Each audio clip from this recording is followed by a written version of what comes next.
Hello, it's John Heaton, and today I'm going to pay tribute to a particular Beatles track in recognition of the fact that the four Beatles were last in the recording studio together tomorrow, August 20th, 50 years ago, again in 1969, and the track that they ended up finishing off was this track I'm going to talk about, I Want You, She's So Heavy.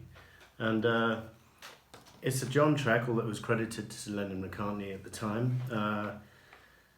And a few things to say. I mean, this song tends to get a little bit overlooked when people talk about Abbey Road, at least by some people anyway, because everyone talks about George's creative blossoming with Something in Here Comes the Sun, and everyone goes on about the medley, and all of that stuff is superb.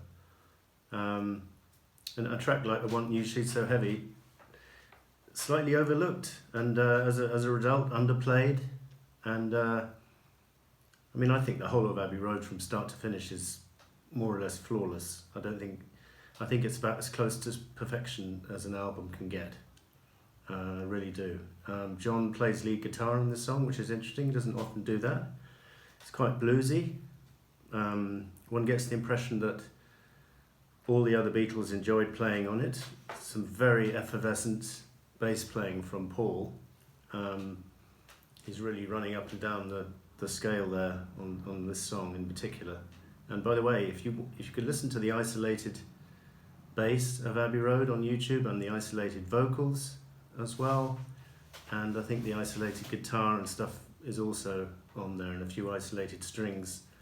Obviously, we've just heard the isolated strings for Something that's just been pre-released along with the new remaster of that song. So no doubt we'll be getting lots of goodies like that on the new packages which are coming out next month. But back to this song, yeah, some people complain about, by the way, this is that double album bootleg I was telling you about last time, with a superb picture, worth the price of the bootleg just for the cover alone. So yeah, people complain about the lyrics, saying, you know, they're very simple because he just basically, it's the title of the song, I Want You, She's So Heavy, with a couple of other lines along the way, like I want you so bad it's driving me mad. But I think I read somewhere that only 13 words are said during the song, but so what? You know, it's very impassioned vocal from John, clearly sung about his love for Yoko. And as John said in an interview, I think it was in 1980, when you're drowning, you don't shout, would somebody please be kind enough to help me? You just scream. And that's what he does on this song. It's a very passionate vocal, and yeah, great ensemble playing from the Beatles, their last hurrah, really. I'm not sure. I think the basic track for the song was laid down on February the 22nd, I think, at Trident Studios, which is right in the middle of Soho. Interesting place to have a studio, and that's where the first 8-track song was recorded the previous year, Hey Jude, and I think songs like Dear Prudence and Martha My Dear were also recorded at Trident. So this was only 3 weeks after the end of the Let It Be sessions, and Billy Preston was on hand to play organ. And then they must have worked on it considerably in July and August when they came back to do the album proper.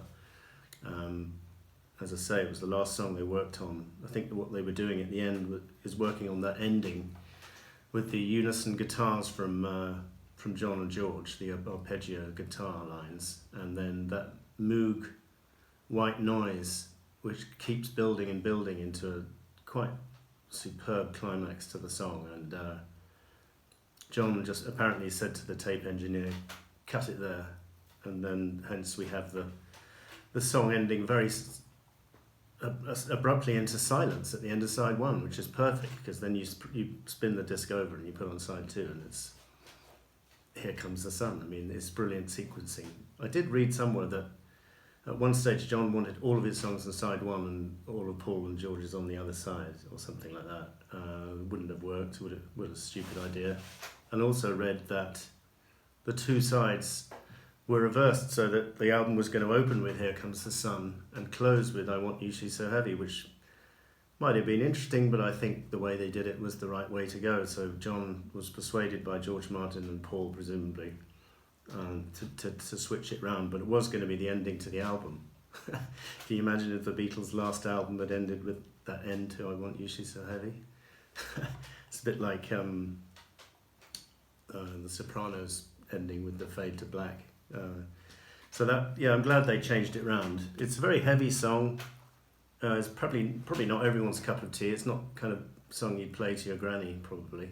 And maybe it wasn't my complete favourite when I first heard the album, but I was always intrigued by it. It's that riff at the end, which goes on for like 3 minutes, is pretty mesmerising.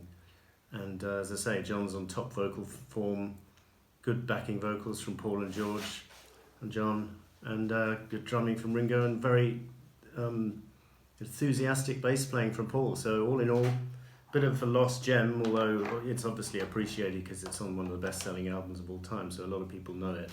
Just doesn't get talked about that much, so thanks for watching. See you next time.